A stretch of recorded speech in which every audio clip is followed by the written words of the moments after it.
Okay, so this is the problem where you needed to know the prime factorization of this number. Let's see why. The least positive integer with exactly 2021 distinct positive divisors can be written in this form. We'll pause here. How do I know how many divisors a number has? Well, let's look at the number 12, for instance. 12, you have to prime factor it, which is the other reason you should always see numbers for their ingredients. So you have 2 squared times 3 to the first, and what you do with the prime factorization, and it has to be prime factored, not just, powers and stuff, you add 1 to the exponents. You will get 3 and 2. And then you will multiply those, and you will get that 12 has 6 divisors. Okay, that's how you count the number of divisors. Why does this work? It's because you have a choice. 2 to the 0, 2 to the first, 2 to the second. 1, 2, or 3 choices for the powers of 2 you're going to have. It's the fundamental counting principle at play. For 3, you have 3 to the 0 or 3 to the first. These are independent decisions. You will choose 1 from this column and 1 from this column. 3 times 2, you have 6 possible divisors. Be careful that you don't just see something factored and go, oh, this has got 3 divisors. No, because 6 is not prime. So this is why you need to know the prime factorization of this number. It is, you have to know it coming in, and I wish I would have mentioned it for the fall test. I do think I mentioned it in the spring or the February, January last day before the test video, in which we had to multiply, I think I showed this. I'm not 100% sure, but most experienced test takers will tell you to know the prime factorization of the year going in. And I'm sorry I didn't mention it in this fall's video. Didn't think of it at the time, but it is what it is. So you can think of the early questions on an AMC 10B or 12B almost like a obstacle course. And the faster that you can run that obstacle course, the sooner that you will be able to you have more time left on the later questions. And that gives you time to be frustrated and recover and possibly get more of them right, which will give you an edge in the path to trying to qualify for the AIME. If you were inexperienced and you didn't do this, you had to check this number for the divisors of 3, 5, 7, and 2, but we don't really check 2 and 5 or even 3. It's kind of obvious they don't go in, but you'd have to check 7, 11, 13, 17, 19, 23, 29, 31, 37, and finally 41 and 43, and then 43 will work. Right? And so that is a lot of things to check. And if you had to go that route, I'm really sorry, learn from it. We have to learn from it, okay? And so you probably would have wasted, I would say, it depends on your speed, but at least 2 minutes most likely before you finally found that 43 goes in. And so once you had this in your possession, you can now think, what would have been the primes that would have when you add 1, right? 2 plus 1. So I need to add 1 to get to 43. I would need a prime to the 42nd times another prime to the 46th. And right now you might be like, yeah, but does it have to be 42? Couldn't it be like p to the 6th and q to... No. I don't want things that multiply to this. I want things that multiply to this after I add 1. There's no way to generate a 43 if you have p to the 6th, q to the 7th, because if I add 1 to this and this, I'm not going to get 43. The only way you can get the prime number 43 is if you had this number as the power of one of your primes. The only way. So you're going to have to do it that way. Again, that experience helps you run the obstacle course, the gauntlet, if you will, as quick as you can. And for those of you who are new, you weren't ready for the obstacle course, again, that's fine. Now you know more things that you can learn in preparation for your next attempt. So now what do I put in here? I need prime numbers and I want the least positive integer. Okay, so then I want to choose the smallest primes possible and put them in the right spots. Would that be 2 as p? No, 2 would go in q because 2 to the 46th is lower than 3 to the 46th. And I need the least positive integer. Respect the bounds of the problem. So you're going to want 2 to the 46th times 3 to the 42nd.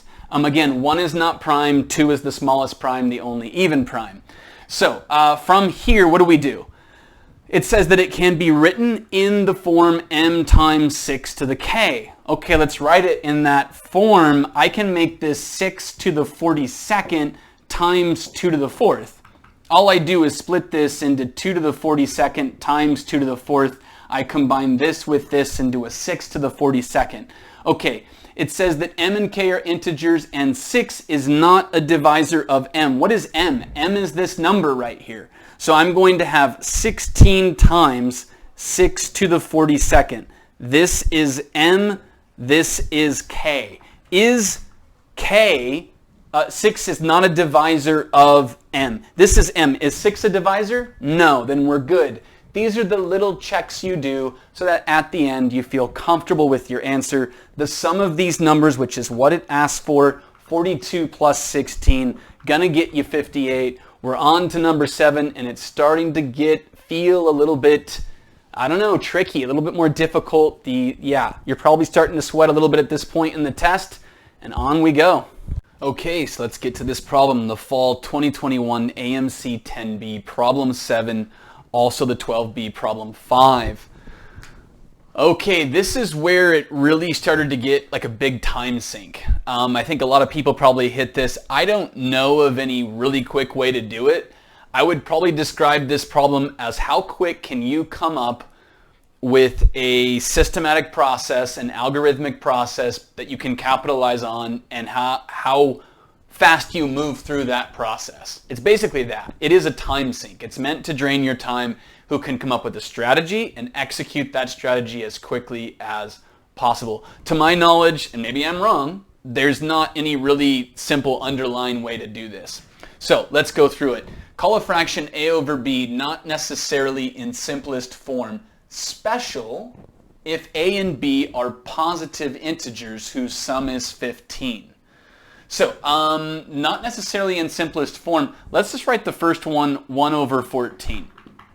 And we'll just go ahead and write them all out now. 2 over 13, 3 over 12, 4 over 11, 5 over 10, 6 over 9, 7 over 8. You might think that's all, but you gotta flip them. Sorry. Fraction doesn't say that it's, a reduced form or that it's a, less than one fraction. It's still called a fraction if you flip it. So then you're going to also have 14. I'm going to write the integer ones down below.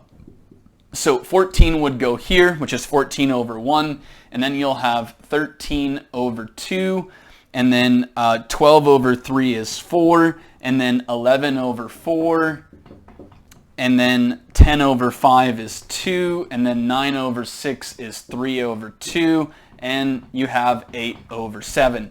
So now, again, if you separated the integers, this is kind of the system that I used, you're going to be able to go maybe slightly quicker than you would otherwise. Let's see what it wants you to do. How many distinct integers can be written as the sum of 2, not necessarily different special fractions? So I can have twice one of these if I want. Let's grab the low-hanging fruit. We're going to do all of these doubled. So you're going to get 28, 8, and 4. Then you're going to combine any two of them. So 14 and 4 is 18. 14 and 2 is 16, 4 and 2 is 6. Okay, next I'm going to come up here and cross out all the ones that reduce. It'll be easier for me to think about. This is 1/2, this is 2/3. Okay, we also had 9 over 6, which I already reduced as 3 over 2. So first, the thing with 14, you're not going to be able to get it unless something is equal to 13 over 14 at minimum. And that's already well over 15, 13 plus 14. And if I doubled it to make it larger, it's not going to get better. So you're not going to find any for this. You're not going to find any for the sevenths for the exact same reason. I would need to have at least 6 sevenths, which is 13, not going to give you 15. So not going to work there. Same problem that 13 is going to have. I would need 11 over 13 to combine. I've got nothing. So I still have this 1/4 to work with. I'm going to write it. I'm going to erase this 8 over 7. I'm going to list the 1/4 right here. I've also got the 11ths here. We've got 4 11ths, and that's going to have the same problem as well. It's going to need 7 11ths, which is already 18. or at least that, right? You could also have other ones, but they'd all create sums that are larger than 15. So that's not going to do any better. So we got the 1/4, we got 1/2, and you've got 2/3, and you've got 7/8 as possible. Now, the next thing I'm going to do is double all of the ones, which means I'm adding 2 of those. Double all the ones that have a 2. That's going to give me 13, 6, and 1. So, sorry, not 6, 3. 13, 3, and 1. I doubled this to get 6 and forgot to divide. Should have just knocked off all the denominators there, but it is what it is. Okay, so now what? We've got 1, 2, 3, 4, 5, 6, 7, 8, 9. We're at the bottom end down here. Is that it? We're going to have to inspect to find out. Probably not. Let's combine things that have 2's. 13 over 2 and 3 over 2 is 16 over 2, but that's 8 and you already have it. 13 over 2 and 1 over 2 is 14 over 2. That's 7. There's another. 3 over 2 and 1 over 2 is 4 over 2. That's 2. You've got another. So now we've gone from 9, we're up at 11. And from here, 11 over 4. So I'm going to just try and combine this with other things. I'm going to march it all the way across and check to see if it works. So if I doubled this to 26 over 4 and added it to this, you can just think this ends in 0.5. That's going to end in like a 0.75. And that's never going to make an integer. 0.5 and 0.5 could, 0.5 and 0.25 never could, 0.5. So that kind of thinking, switching to decimals to like analyze and stuff like that, all of those seconds that you can shave off your solve time are going to pay you dividends and give you more time to deal with the even more frustrating problems coming later, assuming that you also had frustrations like I did with some of them.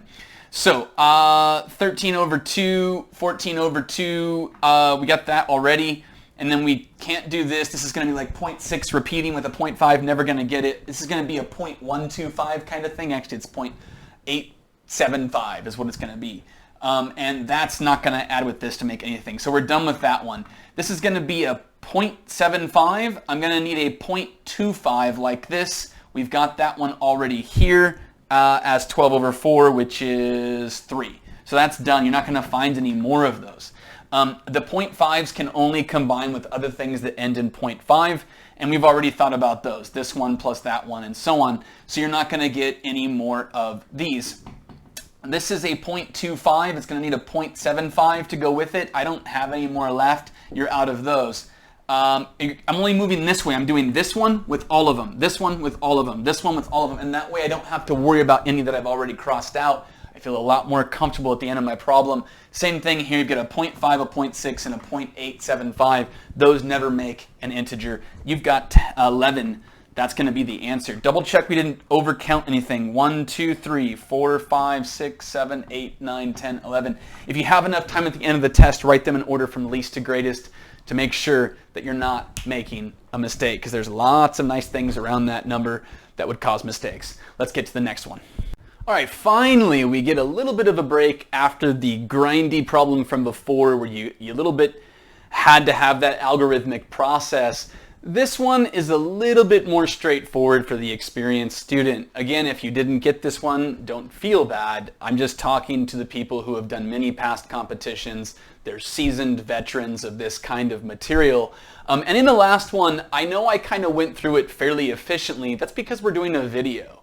When I solved it during the process, it didn't quite look that clean. I forgot to separate out the integers in my process. I did eventually, but I didn't do it right away. I didn't know to do it instantly. So I'm cutting out a little bit of the time where I'm thinking and trying to figure out what to do. So don't grade yourself based on how efficient I design a method to explain in a video.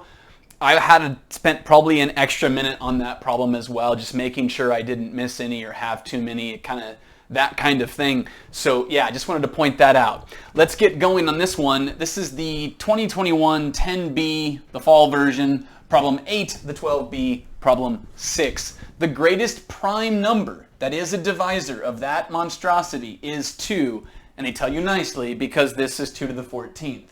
Now, always be a detective. Why is this clue here? Why did they tell us that? Why? Let's see.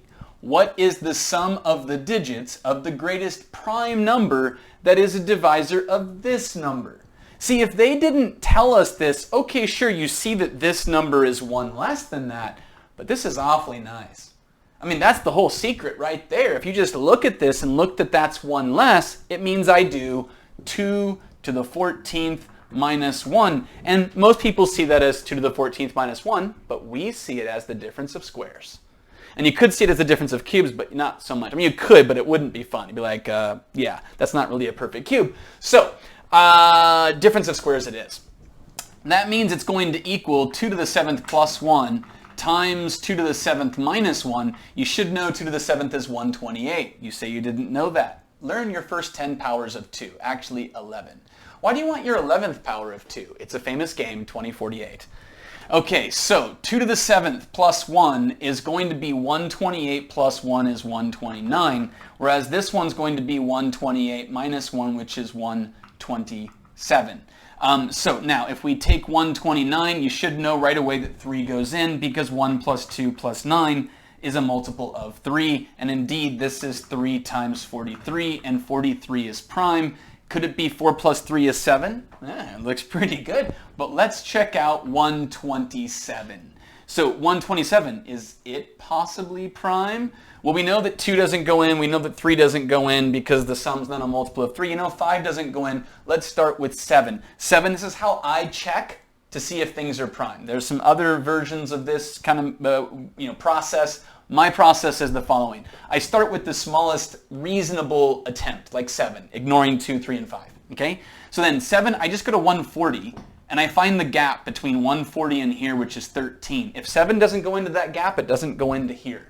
Okay, so the next thing would be 11. 11's going to go into 121 because that's 11 squared and the gap is 6 and it doesn't go in. The next thing would be 13. 13's going to go into 130 and you're done checking.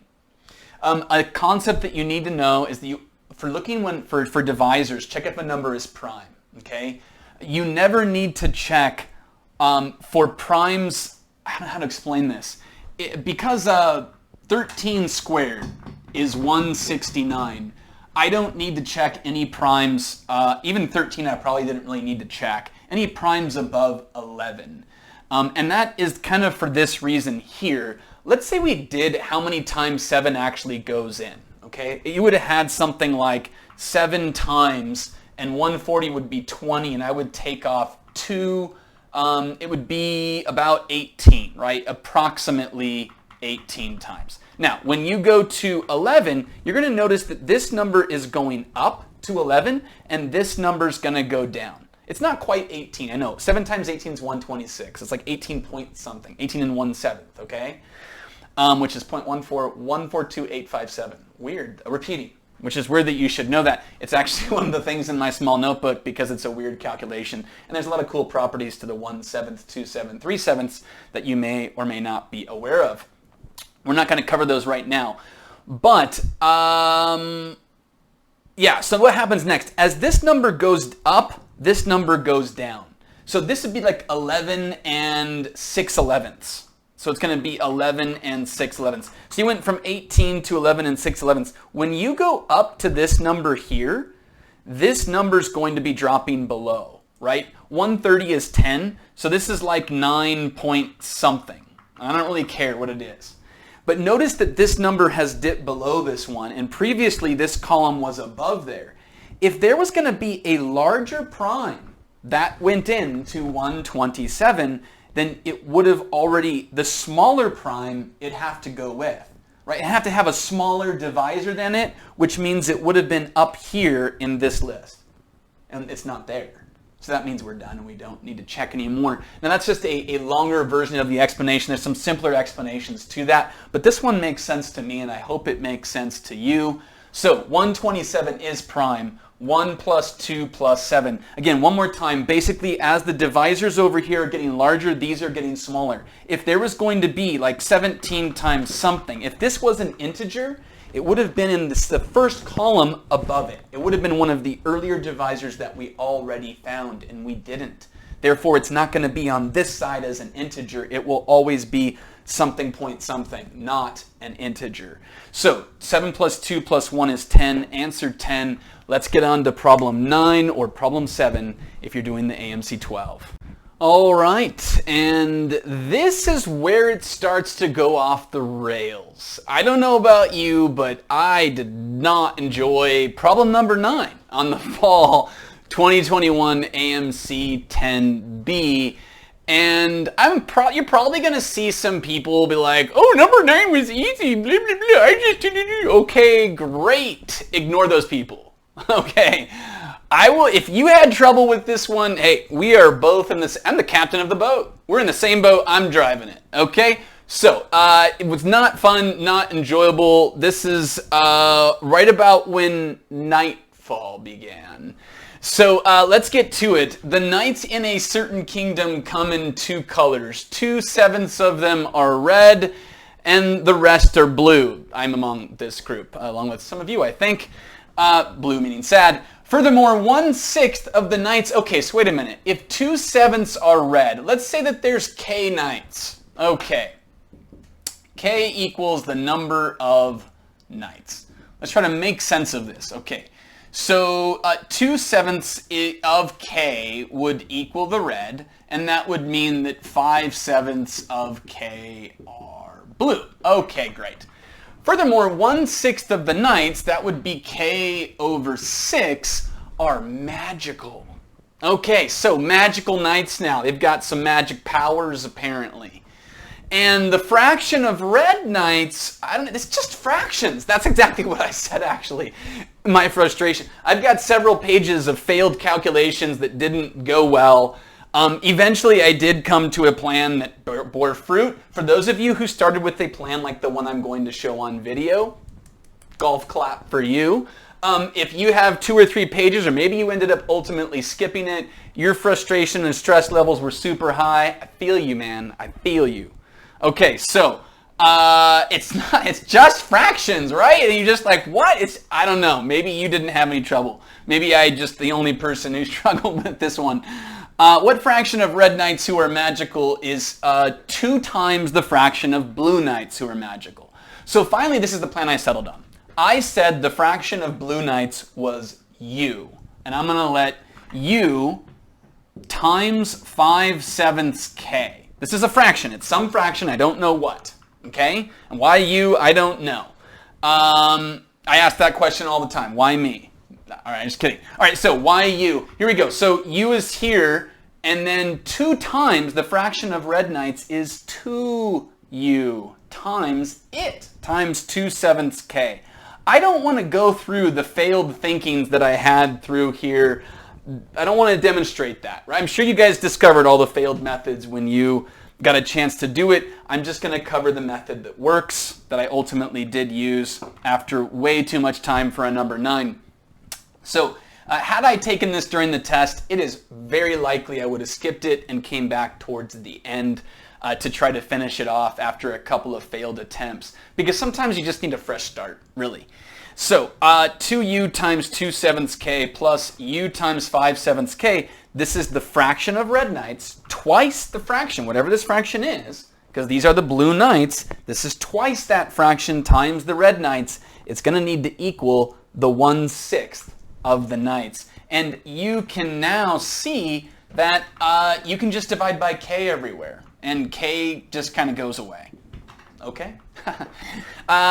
Then what? You're going to get 4U over 7 plus 5U over 7 equals 1 over 6. Let's combine this to 9U over 7 equals 1 over 6.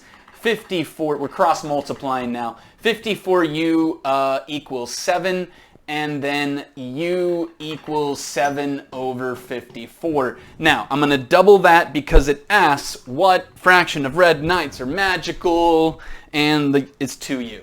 Okay? And so you're going to double this, which means you're going to cancel. If I do 2 times on this side and 2 times on this side, it becomes 27. You get this, and we are on to problem 10. There's nothing more to say. I'd like to forget about this night. All right, next one. Okay, the final problem of this rapid fire set of the fall 2021 AMC 10B, problem 10. This one here, it felt a lot more comfortable for me than number 9. It seemed like I knew right what to do and I cut through it pretty quickly. That was my personal experience. You might have gotten it differently. I would just say that from my experience, I've seen a lot of things like this in various competitions before. Math Counts has had several things like this in the past. I've seen some of this stuff in a book. So it's kind of logical reasoning. It flowed well for me, which was good because I needed to make up time. And again, if you didn't find it as easy as I'm about to explain it, don't feel bad. Maybe because of the different amounts of experience, it might have been difficult for you.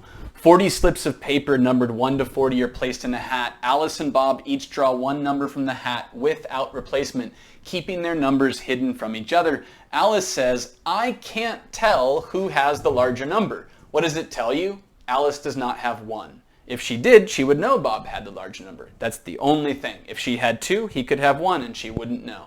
So 1 is the only number that would have told her that. Okay? Then Bob says, "I know who has the larger."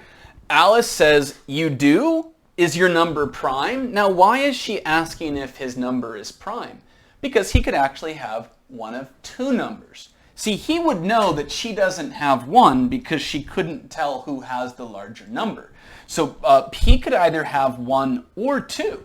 If he had 1, he would know she had the larger, but he could also have 2 because he already knows that she doesn't have 1.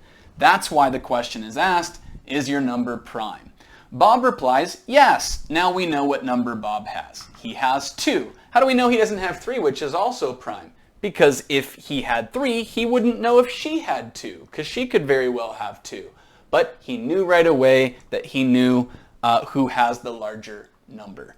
Okay, so then he says yes. Alice says, in that case, and from here you're just basically almost done. In that case, if I multiply your number by 100 and add my number, now I'm at 200, and I add my number, the result is a perfect square. Well, what's the nearest perfect square to this?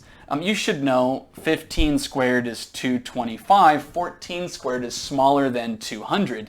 So if she adds 25, she will get it. Furthermore, 16 squared is 256, which is way too big when you can only go to 40. So what is the sum of the 2 numbers drawn from the hat? She must have 25. He has 2. You get A. This is 27. Let's move on to problem 11.